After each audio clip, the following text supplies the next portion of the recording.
In today's video, I'm going to demonstrate how to hit the stinger, the low ball flight shot. We're going to be discussing this with a long iron, but also with a fairway wood. So if you need to hit that low shot under the wind, make sure you check out this video.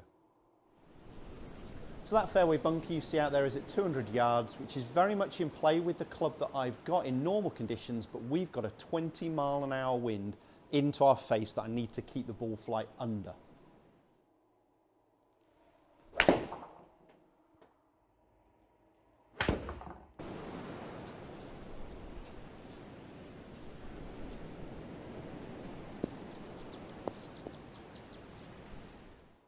So as you can see there, I made a pretty good effort of that one. I'm starting this video with my 3-iron, so a sort of 3 driving iron, low stinger shot. Now, normally for me, this flies about 200 yards. So with the low ball flight I get with it, it finishes out there about 220, 225. So I fly at sort of 200, 205 with about 20 yards a run in normal conditions. You can see with the wind I've got into my face, that ball flight actually, it only flew 170 to finish just under 180 because I have got a fair amount of wind here into my face, 20 miles an hour that I've set it at. And it's a little uphill as well. So I guess if I'd found a fairway that was a touch flatter, maybe I'd seen a little bit more run, a little bit more roll. But nice shot, kept that ball flight low. I got that launch angle under 10 degrees, 9.9 degrees. So if you can get yourself on a range where you can measure, you know, like a top tracer range, or you can get yourself on a launch monitor and look at your numbers, obviously that's a great way to practice the stinger golf shot. So the stinger shot is just literally a lower ball flight bearing its teeth underneath the wind. And I'm going to be demonstrating this with a long iron, but also with a fairway wood that's quite popular when we're trying to hit that low stinger shot off the tee as well. What would I do? Well, normally for a driving iron here, I'd be playing the ball would be a club head's width, a ball and a half inside my left heel, my lead heel that's close to the target. So what I'm going to do is move that ball back and actually get it a little bit more central in my stance between my lead foot and trail foot. Then I'm not going to adjust and lean back behind the golf ball. I want to try and almost get the sensation that my sternum is ahead of the golf ball. Now, a low point of a golf swing is normally nearer our lead chest, but we can always use sternum as a pretty good indication of being center, at least, of upper body. So buttons on polo shirt, let's try and get them a little bit ahead of the golf ball. And we're doing that by trying to feel that our lead shoulder is lower. So what I don't want with this is the opposite of hitting the high driver, really. I don't want this big tilt in my shoulders where my trail shoulder sits lower. I want to try and feel like my shoulders are closer to level. So ball's knocked back in my stance to about middle with a driving iron I've got here, trying to feel like my shoulders are more level, and that automatically sets more pressure into my lead foot. So I'll set up here at around 65% or so. So very similar to where I'm at with my pitching bunker shots, around 65% of my pressure onto my lead leg at setup. The other thing I would do is I'd grip down the handle just a touch. By gripping down, you'll tilt over from your hips a little bit more, and this can help that slightly steeper movement into the golf ball. Now, actually, I counteract that steeper movement. So the only thing I'm trying to do in the golf swing, because everything I've set up here by moving the ball back, moving more weight forwards, sternum ahead, shoulders more level, should mean I'm striking down on the golf ball a lot. I actually try and counteract that and feel like I swing just a touch flatter. So I'm trying to feel like my arms are a little bit more around my body on the backswing, but also on the through swing. So it's going to feel a shorter, sawn off 3/4 type of movement. So lead arm feels a bit more across my chest and shorter. Trail arm feels a lot more across my chest on the through swing and shorter. I don't want to be really finishing big high hands. This is going to feel more of a connected arms and body type of movement. Now I find it, and this is the trial and error part, I find I tend to draw the shot when I'm doing this, partly because I'm knocking the ball further back in my stance. So I counteract that. I mean, you could just, of course, aim and allow for that. I tend to just make sure I have the club face, for me, just a little bit open to the target line, closer to where I want the golf ball to start, allowing for that draw shape. So I tend to start with the face just a touch open, closer to where I want it to start, right half of the fairway, I'm gripping down the handle, I've knocked the ball back, and I'm trying to feel like my shoulders are more level, and that really gets my sternum ahead of the ball, my pressure onto my left side. The only thing with my swing, personally for me, I try and feel like it's a slightly shorter, flatter golf swing. That one felt good. So that was lower than the last one, got that little draw shape. That should scamper up the fairway a little bit more. You can see we're just not getting the run today, but I mean, I can't control that. There's not a lot more I could do about it. But it's a fairway finder, it's a low ball flight. I'd be interested to see that launch angle visually looked a little lower. Yeah, so the 9.3, the previous one I think was 9.9 I had in my head. So I got that ball flight down a little bit, and I kept that spin rate down to sort of 2,700. So that was a good low ball flight. Would I do much different with a fairway wood? Not really. I would be teeing, I mean, we're talking about a tee shot here, so let's talk about teeing the ball up.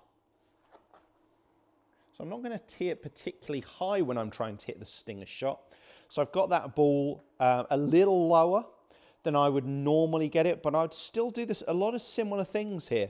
I'm knocking the ball back, maybe not getting it to the middle of my stance, because normally with this, my 3 wood, the ball would almost be up towards my lead heel.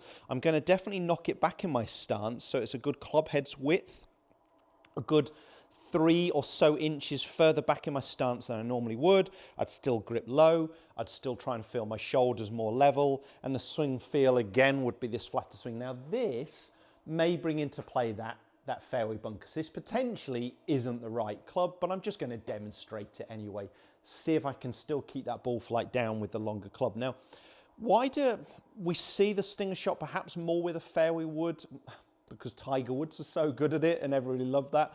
But partly because we are de-lofting this golf club, hitting it lower than we normally would. So starting with a 3 wood rather than a driver, at least we have some loft on there. But there are some good players who have perfected the stinger shot with the driver. Give it a go. Try it on the driving range. See how you get on. See what you're doing. For me, it's a very similar setup. I'm not doing a lot different, but I have got this one off a tee, but lower than normal. Ball a little bit further back. Gripping further down the handle, trying to feel a touch more pressure onto my lead foot. And again, the feel in terms of the golf swing is shorter and flatter, more sort of sawn off.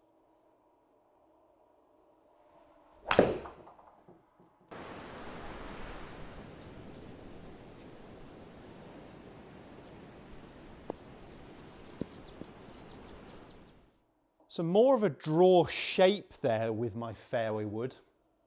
But if I can play for it, I'd play for it. So started down the right side, drew. When you are into the wind and you move the ball, you are likely to see that ball move more. So if you're drawing it normally 10 yards, you're probably going to see 15, 20 by the time you're actually moving it and moving it into the wind. Now, again, I kept that ball flight down. That was down to sort of 9.5 degree launch angle, so pretty similar to where I was at with the 3-iron. Spin rate was very similar. I just got a little bit more distance with it than you'd expect. Now, way shorter than I normally hit this golf club. You are going to lose some carry distance when you try and hit that stinger anyway. You should start to notice the run and roll, but in today's conditions with that 20-mile-an-hour wind into my face and playing uphill, I'm just not even getting that huge amount of run and roll out of it.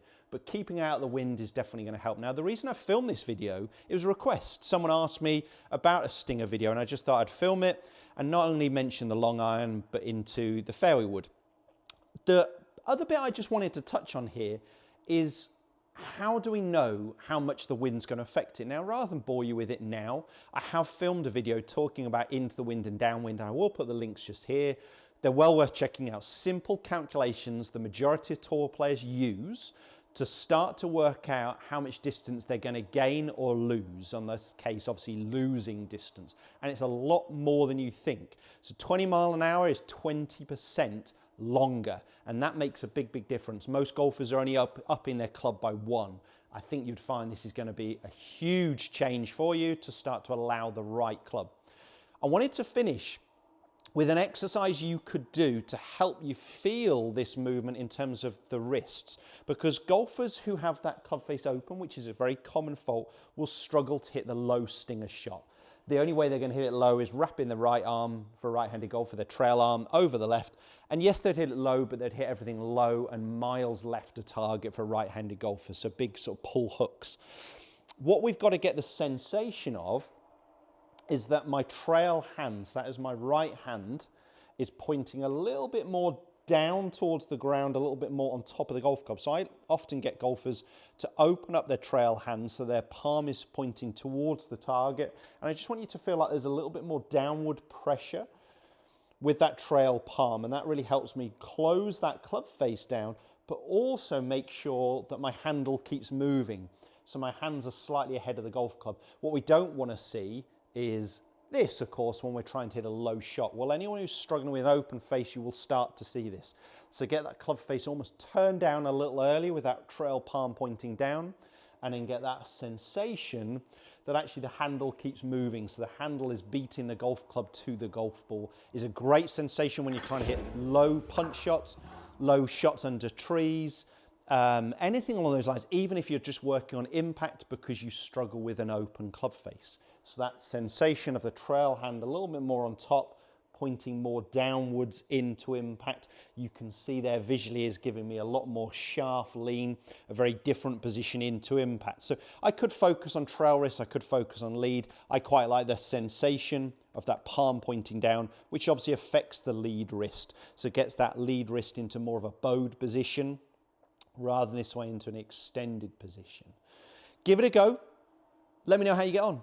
For me, very much the same, whether it's a fairway wood or a long iron. I'm just knocking that ball back, setting my shoulders more level, putting more weight onto my front foot. And the only technical change there was this shorter, more rounded golf swing.